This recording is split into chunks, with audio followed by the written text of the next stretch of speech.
Others of you have said, Lord, show me your power. See, you need to watch some of the stuff you sing. Because you think God is just going to waft in here and do what you ask him to do when you say, show me your power. God says, okay. And then you get bold enough to say, show me your glory. God says, sure. But what I have to do is put you in a place where you need my power. And where you'll give me my glory. So you're stuck, you're bound, you're hemmed in because you wanted to see God's power. You wanted to see his glory. And God says, hang on just a little while longer because I'm going to show you just how awesome I am.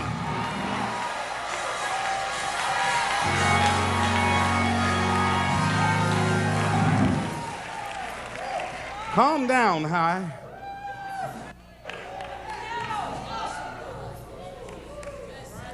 Okay, Pastor. You talking about changing my outlook, my perspective, my point of view.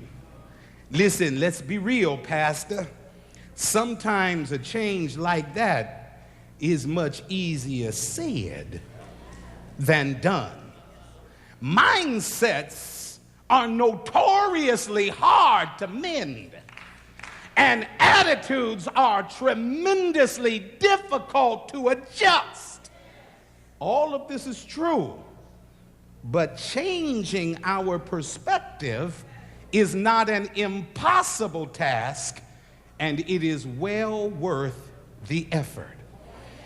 Person who yields to a defeatist attitude is already beaten before he starts. If you have a defeatist attitude, whatever it is you're endeavoring to do, you might as well just give up because you've already lost. But if we can just believe God, awesome things can happen. Now, I want to know if there's anybody in this house who wants or needs to see some awesome things happen in your life. Are you here? You need to see the awesome hand of God. Listen, God told a prophet to tell a king, the eyes of the Lord run to and fro in all the earth, to show himself strong in behalf of those whose hearts are perfect toward him. What he was saying is, I'm looking for somebody to show my power to. I'm looking for somebody to show my glory to. Now, if we have a house full of folk who need the power of God and who need the glory of God, and God says, I'm looking for someone, reckon how you gonna get his attention among all these other folk. See, you haven't gotten it yet. Y'all don't even have my attention.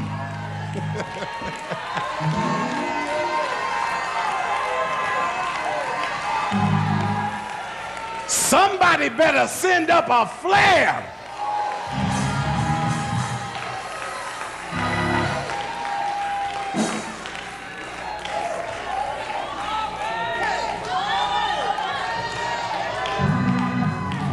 Yeah, I know my down south just came out a little bit, but that's okay. Don't worry about it. I'll put it back in and put my Dayton back on. Listen, it is time for us to set about the task of believing that awesome things can and awesome things will happen because of the God we serve. Now, I learned something from reading through this song of David's from which our text is taken. I mentioned a bit ago that David had an impressive way of looking at things, an awesome outlook. I believe that David's viewpoint of God actually issued from his viewing God through the prisms of at least 3 different points of view. May I share them with you today? Let me submit them for your consideration. The 3 points of view that David had were: 1, looking up to God; 2, looking back at God; and 3, looking forward with God. Now, as we ponder these 3 powerful perspectives, perhaps we will get the proper view of the God we serve, the God of possibilities, the God of opportunities. Anybody want to see possibilities where your problems have been? Anybody want to see power where problems have been? Triumph where troubles have been? Well, the first thing that we need to do then is to look up to God. Now, this is an exercise that is way too important to wait till you get in trouble to start. We should be cultivating as much of an understanding of this awesome God we serve as our finite minds can comprehend. We need to know how great He is.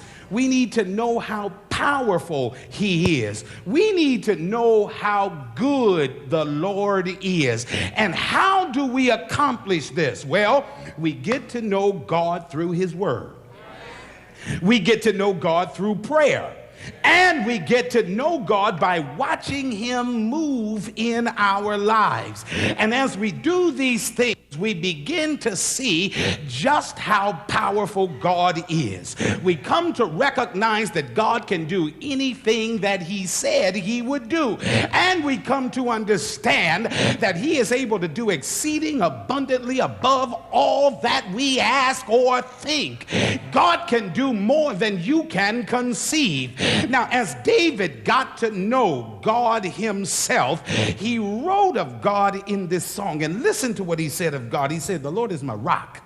He is my fortress and my Savior. My God is my rock in whom I find protection. He is my shield, the strength of my salvation and my stronghold, my tower, my Savior, the one who saves me from violence." What David was saying is that he found God to be everything he needed Him to be and more. And if we could but trust God, we would find out for ourselves that God can do whatever we need Him to do, whenever we need Him to do whatever we need Him to do. I wonder if I have a witness in here. Has He ever healed a sick body in here? Has He ever provided when you were flat broke? Has He ever opened a door that was locked in your face? Has He ever made a way out of no way? Then you ought to witness by giving Him some glory.